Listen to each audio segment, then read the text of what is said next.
Meaning of DEA.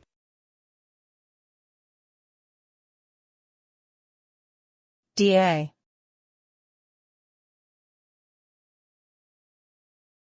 DEA.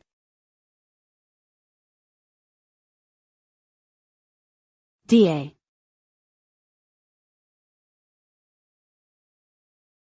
DEA.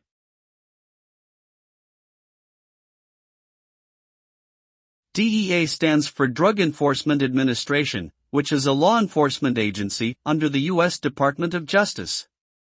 Its main responsibility is to combat drug smuggling and distribution within the United States. The DEA has the authority to investigate, arrest, and prosecute individuals involved in drug-related crimes, and it also works with other agencies to disrupt and dismantle drug trafficking organizations. Through its efforts, the DEA aims to reduce the availability of illicit drugs and alleviate the associated social, economic, and health consequences caused by drug abuse.